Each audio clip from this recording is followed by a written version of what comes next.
Iran is set to allow international nuclear inspectors back into the country, according to the U.S., while 4 more Korean-operated vessels have cleared the Strait of Hormuz. Government data released on Wednesday shows the number of babies born in South Korea surged 18% on-year in April, marking the highest monthly figure in 7 years. The future of global leadership and international cooperation is under discussion at this week's Jeju Forum, attended by diplomats, policymakers, and hopefuls for the next UN Secretary General post. The Trump administration says Iran will allow international nuclear inspectors back into the country, despite Tehran's denial that it has agreed to renewed IAEA inspections. Our An Sung-jin starts us off. U.S. President Donald Trump has reaffirmed that inspectors from the International Atomic Energy Agency would be allowed to inspect Iran's nuclear facilities at what he called an appropriate time. Speaking to reporters after landing in Pennsylvania on Tuesday local time, Trump said Iran was wrong to claim there were no plans for IAEA inspections, dismissing Tehran's denial that it had agreed to inspections. They know they're wrong. They told us inside, and we have it down 100% inspections. And if they were right, I'd cancel the meetings right now. The issue of IAEA inspections could threaten ongoing working-level negotiations between Washington and Tehran. Trump's claims came after U.S. Vice President J.D. Vance said earlier this week that Iran had agreed to invite IAEA inspectors back and that inspection activities could begin later this week. However, Iran maintains that it has not accepted any new nuclear obligations. The Iranian Foreign Ministry spokesperson denied reports that Tehran had agreed to inspections of nuclear sites previously targeted by U.S. airstrikes, saying any decision on resuming inspections would depend on the outcome of future ceasefire negotiations. On the same day, U.S. Secretary of State Marco Rubio said that Iran would not be able to charge tolls in the Strait of Hormuz as part of any final agreement with the U.S. No country is allowed to charge tolls or fees on an international waterway. That's existing international law. Rubio is in the United Arab Emirates to meet with officials from the Gulf Cooperation Council and visit countries in the region, including Kuwait and Bahrain. This comes as Iran and Oman released a joint statement which stated that the two countries were reviewing charges for navigation and shipping services in the Strait of Hormuz after the end of the 60-day ceasefire MOU period. These fees could increase costs for Gulf states along the Persian Gulf that depend on the waterway for oil exports. Meanwhile, international oil prices fell on Tuesday to their lowest since February, amid signs that crude shipments through the Strait of Hormuz were recovering. Though damage to port infrastructure could delay a full recovery, markets are closely watching how quickly oil flows can return to normal. An Sung-jin, Arirang News. 4 more Korean-operated vessels have safely exited the Strait of Hormuz following the U.S. Iran ceasefire, marking a second wave of departures after 2 ships cleared the waterway earlier this week. Our Jeju Forum explains. Korean vessels stranded in the Strait of Hormuz have started leaving the area following the signing of an interim peace deal between the U.S. and Iran. According to the Ministry of Oceans and Fisheries on Wednesday, 4 Korean-operated vessels passed through the Strait of Hormuz, carrying a total of 26 Korean crew members, with one of the ships bound for Korea. 2 of those ships have been identified as an HMM-operated container ship and an oil tanker. 2 Korean vessels exited the Strait of Hormuz earlier this week, leaving 18 still in the region. The government says relevant authorities are cooperating to support vessels' transit by providing transit-related information and conducting real-time monitoring of vessels. It will also support the gradual resumption of passage for the remaining Korean ships inside the strait, depending on local conditions. Transit through the Strait of Hormuz had been disrupted since late February, leaving ships stranded inside the waterway. Under the ceasefire agreement reached with Washington, Tehran has agreed to allow vessels to transit the Strait of Hormuz without fees for 60 days. At the time of the ceasefire, around 500 vessels were reported to be in the strait, including 24 Korean ships. The number of remaining Korean crew members, including those aboard foreign-flagged vessels, now stand at 108. Lee Ju-yeon, Arirang News.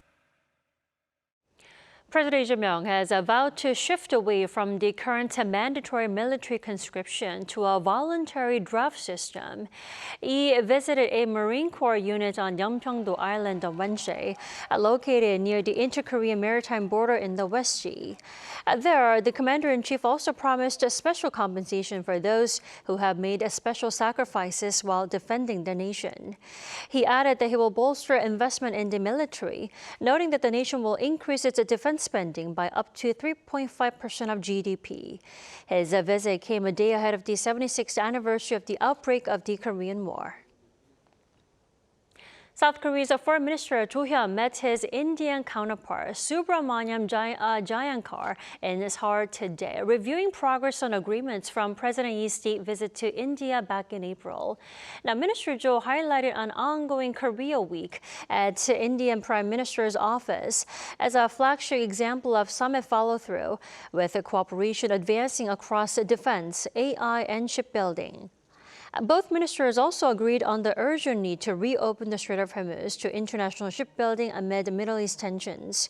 They also discussed North Korea, with Seoul expressing hope for India's continued diplomatic engagement with Pyongyang to help support peace on the Korean Peninsula.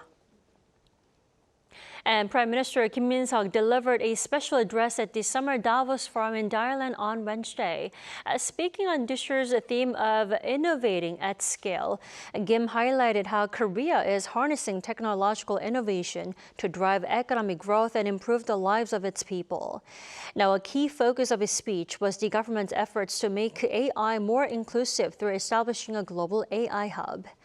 The aim is to have the platform fully operational in 2027 and bring together UN agencies and multilateral development banks to share expertise and solutions on AI.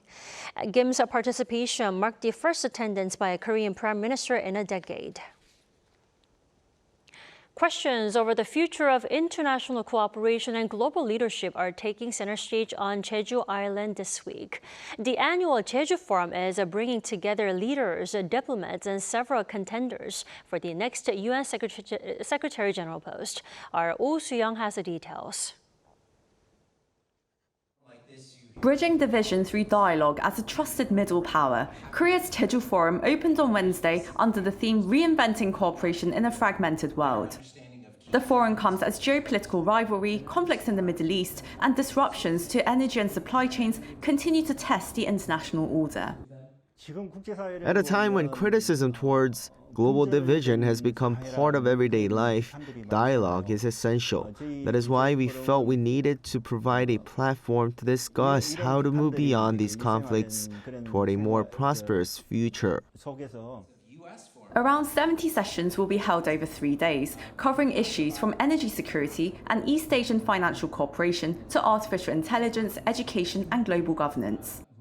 This year's forum is also drawing attention for bringing together 5 contenders for the next United Nations Secretary General. Chon says the session comes at a time when the role of the UN and multilateralism itself is being questioned. The international community is grappling with a range of challenges, including the U.S.-China strategic rivalry, the crisis in the Middle East, and disruptions to global energy and supply chains. At the same time, there are growing concerns about the retreat of multilateralism. The UN has played a central role, but recently there has been criticism that this role has weakened. At this moment, amid such criticism, we thought it was important to invite the candidates who may lead the future UN to the Jeju Forum and give global citizens a chance to hear about their visions directly. For Chon, the forum is a crucial platform where Korea can help set the agenda and connect different voices. I think the world sees Korea as a reliable middle power. That is a major asset for Korea, and I believe Korea can play a significant role in the international community in this divided world as an agenda setter and connector. In its 21st year, the Jeju Forum has grown into one of Korea's largest security and diplomacy gatherings, with around 4,000 people from 77 countries registered for the 3-day event. The forum runs through Friday. Oh Soo-young, Arirang News.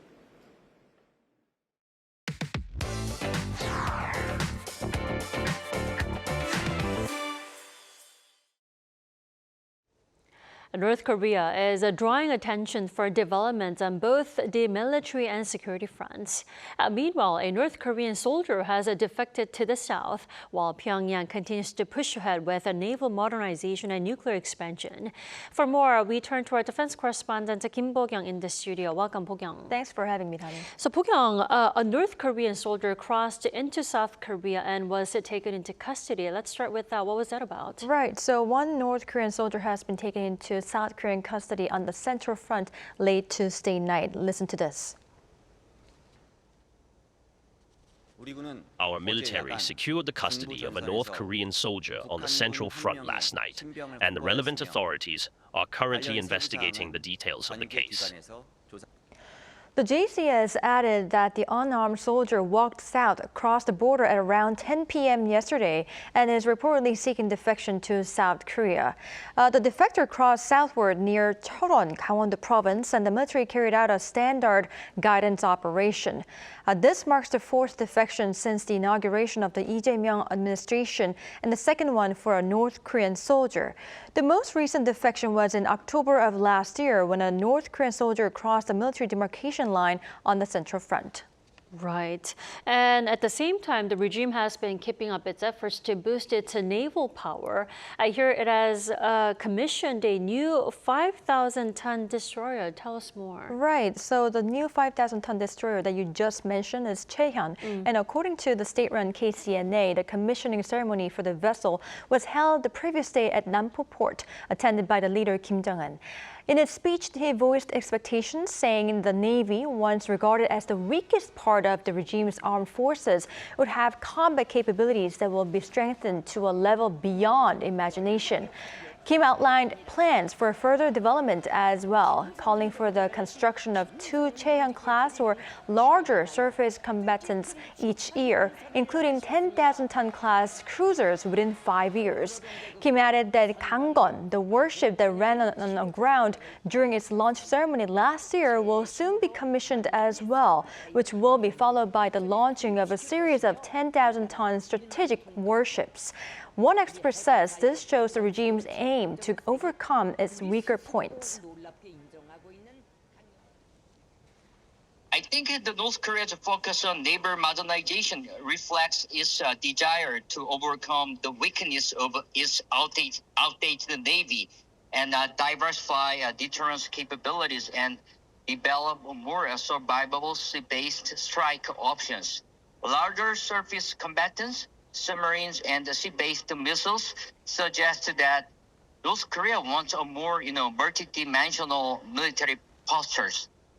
Now, though questions still remain whether North Korean vessels could have ability to conduct sustained operations, the expert said its strategic direction deserves attention and that Seoul and Washington should keep boosting naval power as well. For South Korea and the United States, the right response is neither complacency nor exaggerations. The alliance should strengthen maritime surveillance, anti-submarine warfare, missile defense, and joint naval operations. And Bo-kyung, last but not least, Pyongyang has once again reaffirmed its commitment to, to expanding its nuclear arsenal at a plenary meeting in the recent days. Tell us more about that. Right. So the ruling Workers' Party of Korea convened the second plenary meeting of the Central Committee for 3 days on June 20th to review the progress of decisions made at the recent party congress in February. The meeting emphasized the regime's commitment to expanding and strengthening its nuclear forces and fully exercise its self-given status as a nuclear-armed state. Now, one notable part of the key party meeting was that unusually large share was devoted to national defense and foreign affairs, and that the hostility towards South Korea has intensified. The North labeled the South as its most hostile state and criticized this month's South Korea-U.S. Nuclear Consultative Group meeting, claiming the allies are expanding their military capabilities, including through Seoul's pursuit of nuclear-powered submarines. Alrighty, Bo-kyung, thank you for sharing the updates as usual. Thank you.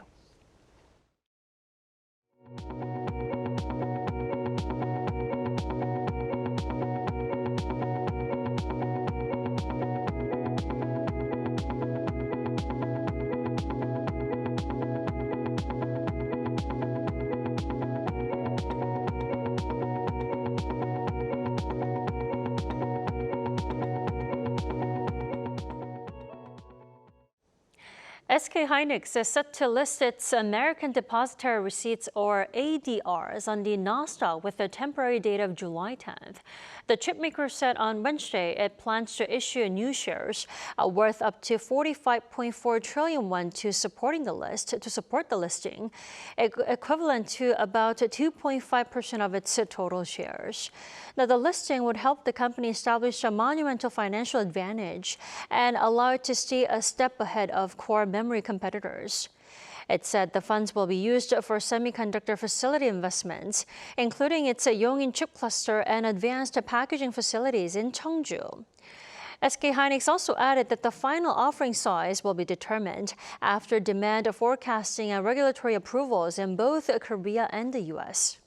In other news, South Korea is seeing fresh signs of a demographic rebound, with the number of babies born in April surging 18% from a year earlier. Our Baek Joo-hee tells us more. A significant rebound is taking place in Korea's newborn nurseries. A total of 99,534 babies were born between January and April this year. Driven by an 18% spike in April alone, this marks the highest number of births for the 4-month period in 7 years, according to data released by the Ministry of Data and Statistics on Wednesday. 24,521 babies were born during the month of April alone, representing an increase of 3,734 newborns compared to the same month last year. The total fertility rate, which is the average number of children a woman is expected to bear in a lifetime, rose by 0.13 to reach 0.93 in April. This marks the 4th consecutive month the rate has remained above the 0.9 level since January. This increase is attributed to marriage rate hitting highest April figure in a decade.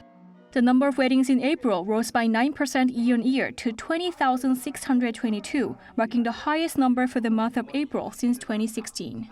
In particular, the data shows that the recent spike was driven by women in their 30s. The birth rate per 1,000 women aged 30 to 34 increased by 12.7 to 86.8, while the rate for women aged 35 to 39 grew by 12.3 to reach 63.4. The biggest reason behind the rise is last year's marriage boom. Marriage rates by age group were higher than in 2019, meaning they have fully recovered to pre-pandemic levels. A very large number of young people are choosing to get married. The same expert warns that more needs to be done if this trend continues. Given this steady increase, I expect the fertility rate to keep rising for at least 2 years.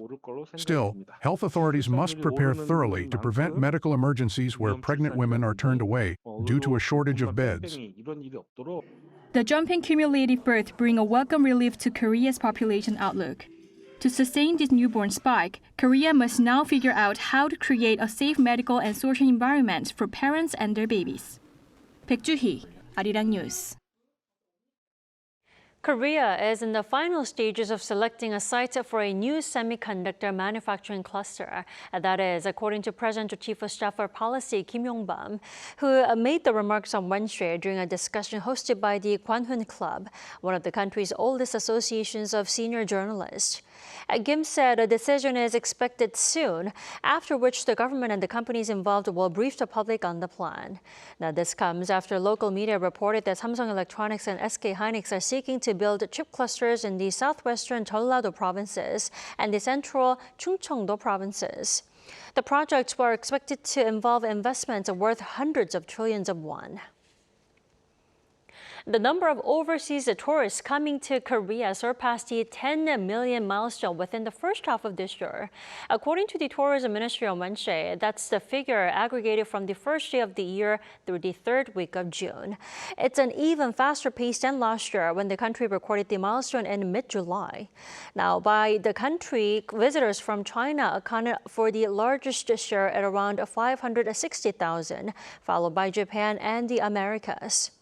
And card spending by foreign visitors in May surpassed 2 trillion won for the first time since 2018. And Seoul took top spot in Asia last year for hosting international meetings, cementing its status as a global MICE hub, that is, meetings, incentives, conferences, and exhibitions. According to the Seoul City government on Wednesday, research from the Union of International Associations shows that Korea's capital hosted 216 international meetings last year, ranking first in Asia and third globally. MICE is considered a high value-added industry, and to boost these sectors, Seoul City and the tourism organization are running a Plus program, which supports the attraction, promotion, and hosting of international meetings. The tourism organization is also expanding its global MICE network through a partnership with Incon, a consortium of conference and events companies. Team Korea has completed its preparations for a crucial World Cup showdown with South Africa tomorrow, with a place in the knockout stage at stake. Our Choe Hyon tells us more. South Korea will take on South Africa in its final Group A match on Thursday morning, Korea time. The Taeguk Warriors sit second in the group on 3 points, having recorded 1 win and 1 defeat, and need only a draw to advance to the knockout stage. However, a loss to South Africa, coupled with a Czechia victory over Mexico in the group's other match, could see Korea eliminated from the tournament. These are always difficult matches, and South Africa is a very challenging opponent. If we go into the game thinking a draw is enough, we could put ourselves in a difficult position. We will prepare with the mindset of fighting for victory until the very end. Speaking at a pre-match press conference, head coach Hong Myung-woo made it clear that his side would not play for a draw, emphasizing that his team would not approach the match with a defensive mindset. Reflecting on the defeat to Mexico, which clinched the top spot in Group A, Hong stressed the importance of the team's final group stage match. He said the players have recovered well both physically and mentally, adding that preparations have otherwise proceeded as normal as they continue training at high altitudes. As you said, the most important match is still ahead of us. In terms of our preparation, the last match wasn't bad overall, but we didn't get the result. So in this respect, mood-wise, it's true we're a little lower than after a win, but I don't think the players have dropped off much. Hong also suggested there could be changes to the starting 11, with 2 or 3 positions under consideration for adjustment ahead of the South Africa match. Unlike Korea's first 2 group stage matches, the Taeguk Warriors are likely to contend with intense heat conditions, adding another challenge for the team as they look to seal their spot in the round of 32. Choe Hyon, Arirang News. Love bugs, known for flying in pairs, have returned this summer after causing widespread nuisance last year. With the swarms expected to peak today, authorities are scrambling to keep them under control. Our Shin So-eun tells us more. Deep inside tent-like shelters, swarms of love bug and insects fill the air while piles of dead bugs blanket the ground beneath nearby benches. This is one of the hardest hit love bug locations, Baekneunsan Mountain in western Seoul, where a massive outbreak occurred last year. After spending the spring in their larval stage, love bugs typically emerge in mid-June. However, the Korean National Institute of Forest Science expect them to peak 2 days earlier than last year on June 24th, as 2026's unusually warm early summer has created favorable breeding conditions. Experts say insects are expanding their range, with larvae newly discovered in northern parts of Gyeonggi-do province, where adult love bugs had rarely been seen, prompting authorities to shift response strategies. Last year, we focused on controlling adult love bugs after they emerged. This year, we're taking a more proactive approach by targeting them during the larval stage. Alongside testing light, sticky, and attractant traps for adult love bugs, our laboratory trials found that the mosquito larvicide BTI killed up to 98% of love bug larvae. To keep the spread of love bugs under control, Seoul City is deploying non-pesticide water trucks with around 100 liters to wash them off public facilities across the city, including Baekneunsan and nearby residential areas. This year hasn't been too bad for me, but in previous years, there were so many love bugs around my school that it was hard to avoid them. Alongside Seoul's installation of 1,300 light and attractant-based trap this month, residents are also relying on a crowdsourced online love bug map. More than 10,000 sightings have been reported this week alone, with users sharing live updates and photos to help others avoid heavily affected areas. With love bugs now at their seasonal peak, experts recommend avoiding wearing bright clothing and turning off outdoor lights, while authorities focus on long-term eco-friendly ways to manage future outbreaks. 신소은, Arirang News.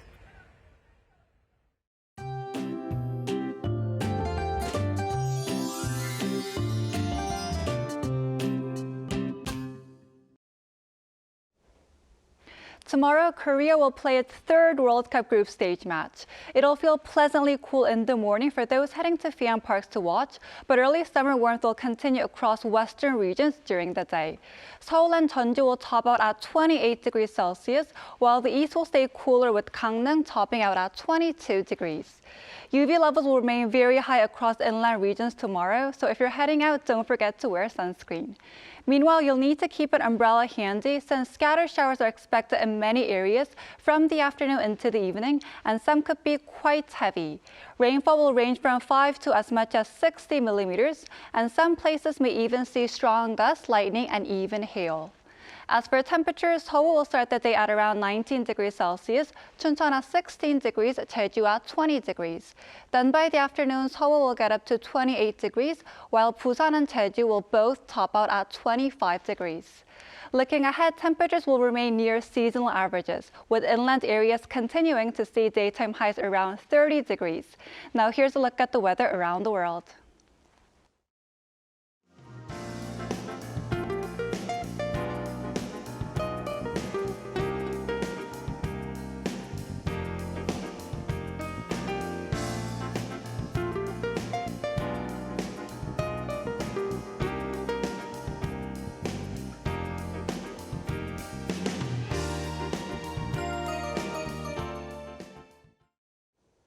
That is all we have for tonight. I'm Kim Dami. From all of us here at Arirang, thanks for watching and good night.